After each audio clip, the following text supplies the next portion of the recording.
Our continuing tour of Women's Super League heads us up to North Yorkshire for the first time. I'll have to put on my North Yorkshire voice now. And we're joined by Yorkshire Tonight's ladies, Mary Tiplady. Mary, thanks for joining us. How ready are you for the new season starting this weekend? I can't wait. I think none of us can, to be honest. I think it's been so long, and everyone's just so eager to get back on that pitch, and really, really looking forward to it.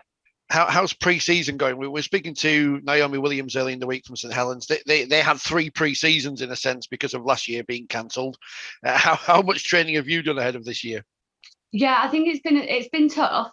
Obviously with everything that's gone on, but we've continued throughout through doing Zoom sessions online, and then obviously when we were able to get back on the pitch, that was fantastic as well, and back in the gym. So we've continued, we've never stopped, which has been really, really good, because I think the girls need that, and I think we all needed to continue to be able to be in this position for when we are playing again. Yeah, as much as everyone loves Zoom, how good was it to get back on the training pitch with the rest of the team? Yeah, it was brilliant. It was just to kind of have that ball back in your hands and your boots back on, and being able to, I think, have that sense of community back as well. With being together, I think it's just been absolutely fantastic. 2019 was your introduction to sort of Super League level. Tough year for you. What did you take out of it, and have you learned for this year? I think the step up into Super League, we knew what we were facing, but I think it was tough because you are playing against the best people that play rugby league. But I think we learned from that, and we learned where our strengths were and how we can improve as well. And I think that's been really important, because if you're playing at a lower level and you're winning every game, that's great, but how much can you improve and how much can you develop as a team? So I think that it's been really good for us as a squad to come up against those people, because we've really learned a lot within ourselves. And what sort of targets can you set for this year? Because clearly the strong teams have improved. We were, as Richard said, talking to St Helens. I think they've got every single England player they can lay their hands on in the pre-season. What can we expect from you? What are your realistic expectations? I think us as a squad, we're not going to be, we just want to go out there and play our best. We want to be out there. We want to be winning games. We obviously appreciate that there are teams that do have, like you just said, nearly all of the England squad.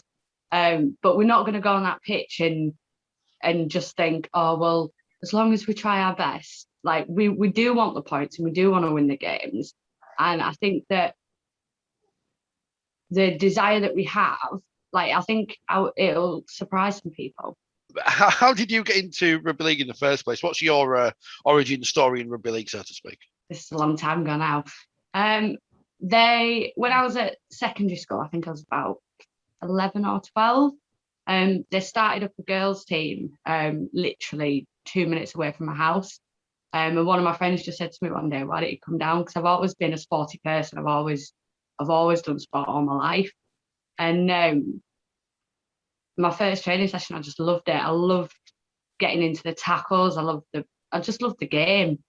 And from there, I've never looked back. I've always played.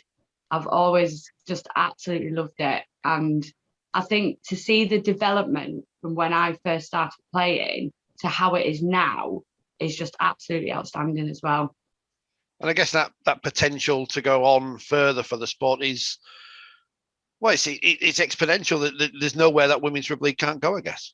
Well, yeah, exactly. And I think that the way that it's being shown in the media as well, I think there's a lot more presence with the women's game and the girls than there ever has been before. So I think that moving forward with the girls' pathway coming through, I think that's also really important. And I think that's going really well at the moment. Facilities to train at are important as well. You've got access to St John's University, the new stadium's on stream, which I would imagine you'd be hoping to maybe play some games at as well. It's an exciting time for the code of rugby league in the city of York. Yeah, definitely. The facilities we have are absolutely fantastic. I mean, I've played out of sheds before, and what we have now with the gym, with the new pitch, with the coaching staff as well, it's just absolutely wonderful. And obviously, we'd love to play a game at the new stadium, not just for the Nando's after, but because we'd want to play there. Well, if you can't get them to sponsor your team, there's something wrong.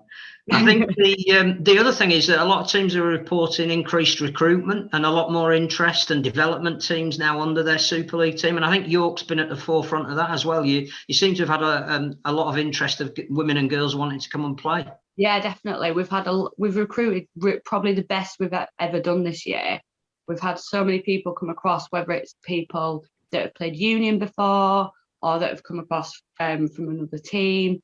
And we've also got people coming through the pathway as well, which is fantastic to see, because it just means that they've got that drive that they want to continue. And I think when you're developing and you're young, to come into a team that is playing in Super League can be quite daunting. But they've just taken it in their stride, and literally it's been great to see. As you mentioned, York had that experience of getting promoted, playing at a higher level in the 2019 season. What advice do you think you'd give to the likes of Huddersfield and Warrington, who are now in your position, and I guess are going to be rival sides to you this year? I think what I'd say is keep your head up. Don't get overwhelmed, and just keep working at it, because you can only improve. And I think it's really important to see where you can be in the future and how much you can progress and how much it does help you. The one thing I've noticed in terms of how, and I guess it's, you can't change the minds of people who are idiots. This is something that goes on from whatever. So people who don't like women's sport aren't going to like women's sport. You're not going to change their mind, I don't think. But it's the way in which people say, I saw a team win 100-0 last year. There were some big score lines in the Super League. And in terms of when those happened in the men's game, and I've seen Hull FC, who I assume a £1.8 million salary cap gets you a lot more in Super League than perhaps the whole of the women's Super League put together. They lost by 70-odd points. There doesn't seem to be that same criticism. Is that something that rankles with people in women's sport, that perhaps there's the level playing field in terms of coverage isn't there in terms of criticism? I think anyone that wants to criticise should put a pair of boots on and play themselves. I think that it's easy to say things from the sideline or from what you see, but I think it's really important to bear in mind that you can't progress things without the involvement of people. So there might be high score lines, but that might not necessarily reflect on what happened on the pitch. And we've had some pretty high score lines before, but we've had players, coaches, people that have been there saying it doesn't reflect how you've played, because you've actually played really, really well. So I think that people kind of need to look at it from a different angle, really. The fixture computer has thrown up a lovely, easy one for the first week. You've got the champions, the Challenge Cup winners, Leeds, on their home pitch. How much are you looking forward to that one? I can't wait, to be honest. I think it's probably the best fixture we could have for our first game. Playing the champions. We've played them before. We know how clinical they are. We know how they play. And to be honest, the focus is less on them and it's more on how we play and how we stick to our structure. And I think it's a really good game to start with. I'm really, really excited and looking forward to it. Significant proportion of the Women's World Cup is going to be played in York. I would imagine that ideally you'll be in the squad and perhaps playing in the games, but if not, it's something you'll be keen to support. And again, is going to elevate the profile of women's sport in the city. Yeah, definitely.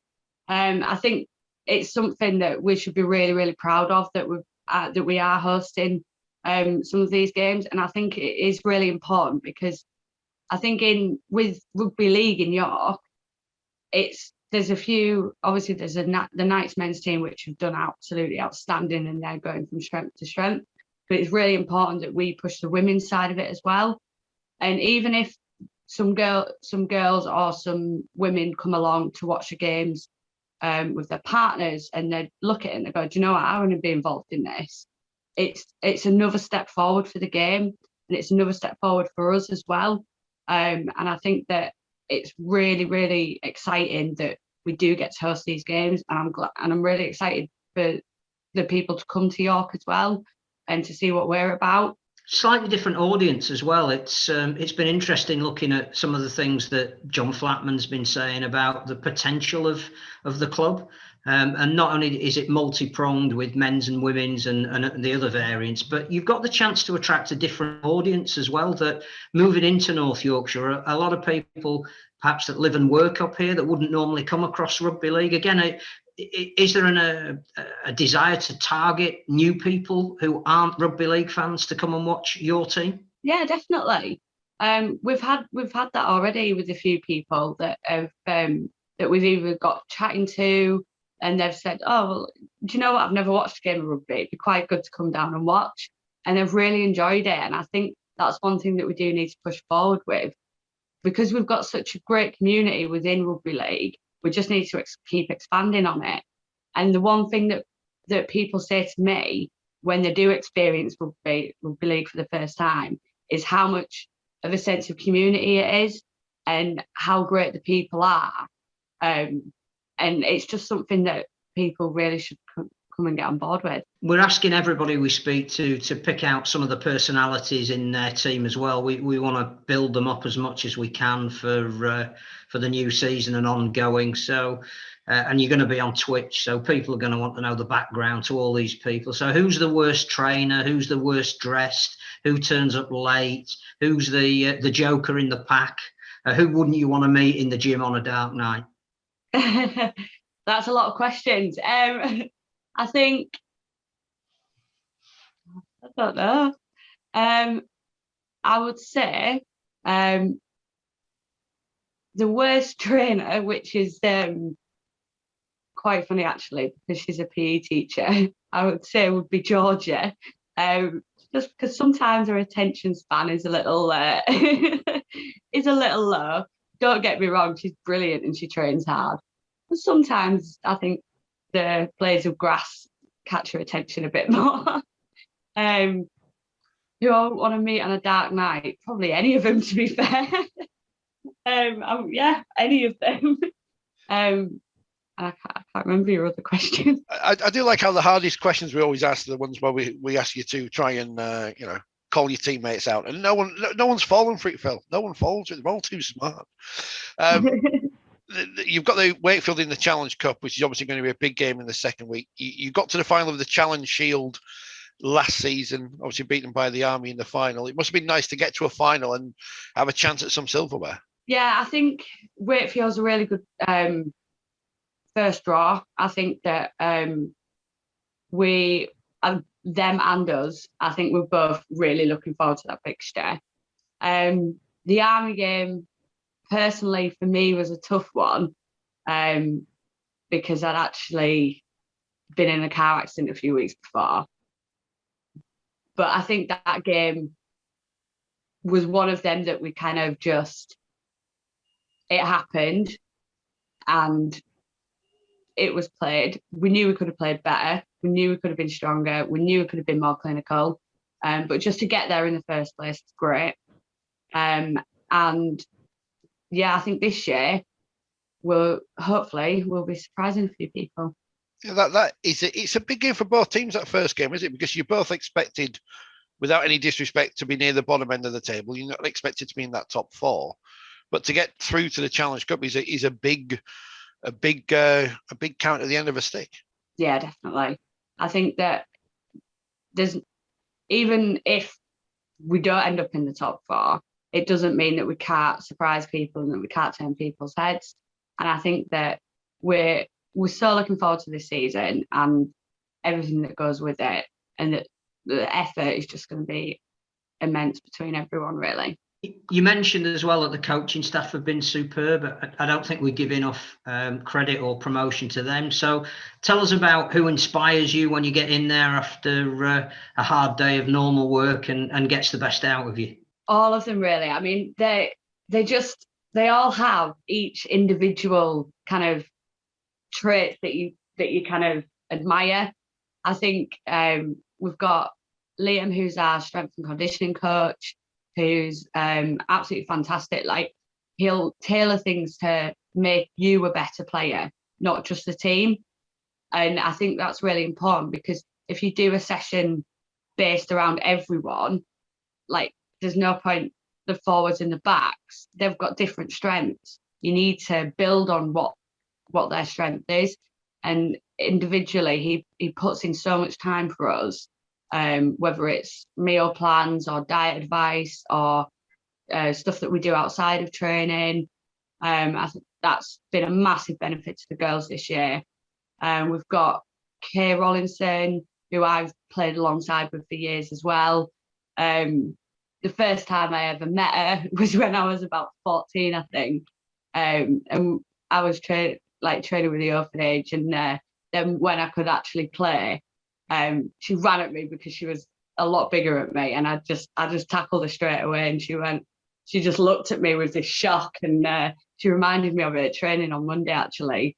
So we've got such a close bond, and it's great to have obviously a woman there as well, who's gone through and played, because she can relate to what we're going through. And then obviously Daryl as well, who's just the most level-headed person I've met. He's great. It's hard being a male coach with a women's team. I've seen it for years and years. But he's just got that professionalism that we need. He makes us kind of bring out the best in ourselves and each other. He's got such a sense of community within the group. So all of them, they're just absolutely fantastic. And now you've got Adam Cuthbertson playing for the men's team. He knows a little bit about women's teams winning finals. Will you be sneaking up to him in training and going, give us a piece of advice? You know, I wish I could at the moment, but we've never even seen each other because of, obviously, with COVID. But I think in the future, it's definitely be a little bit of elbow nudging, trying to get a little bit of advice there as well, definitely. I was going to ask about coaching, as it's been mentioned. Obviously, we just lost at Castleford. Lindsay Anfield's stepped away from the role there. Obviously, a very top-level woman in a coaching position. And I guess with the way the sport's developing, there's going to be more women coming through in the future to be those high-level coaches. Obviously, Lindsay will be back at some point in the near future. But is that where you see more women taking over head coaches' roles in the future? Yeah, definitely. And I've just before we started, read an article online about the pathway that they've just created to get more women involved. And I think that now that we've got the Women's Super League, when people are retiring or people that are involved but not necessarily head coach, I think that it'll boost people's confidence to go for these roles. And I think it is really important, because women in sport in general is increasing by the year, but I think having that push to have coaches involved as well and women's coaching, I think that's really important for the game. Yeah, we talk a lot about women in the media, but not necessarily in coaching roles. Where do you see yourself when you eventually retire in, obviously, a decade's time? Where do you see your role in the game being? Well, I'm involved with coaching the girls, the under 12s, 14s and 16s at the moment. And I love it. I just love seeing, because I've been there myself, and it's great to see the young faces coming down and getting involved and learning rugby. And personally, I'm quite, I wouldn't say bossy, but, well, I would say bossy, person in general. And I think it's something that comes, coaching is something that comes quite naturally. So it is something definitely that I want to do in the future. I think it's forthright, the word. We'll go with that one.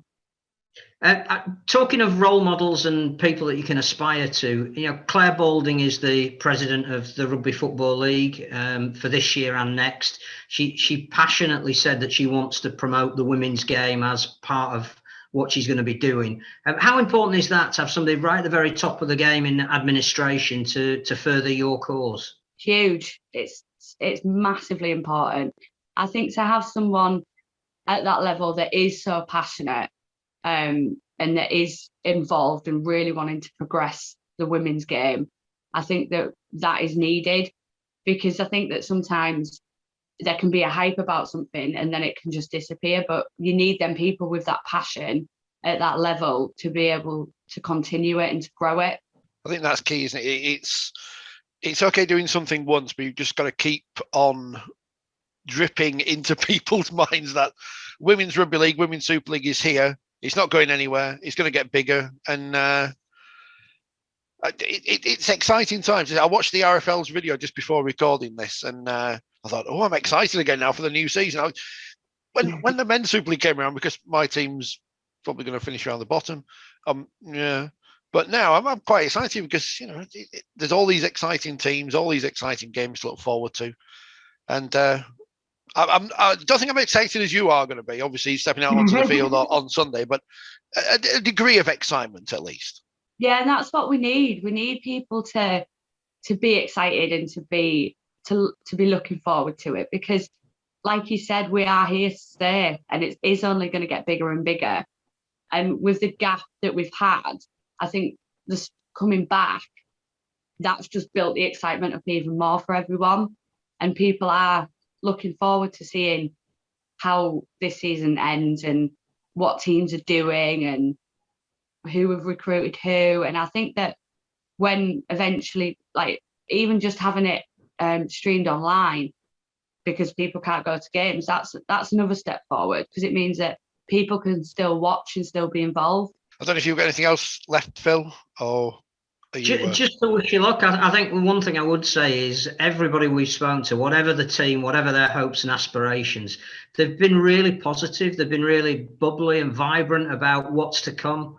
I think you fit into that mold perfectly, and just wish you nothing but luck and success, and more than anything, enjoyment this season.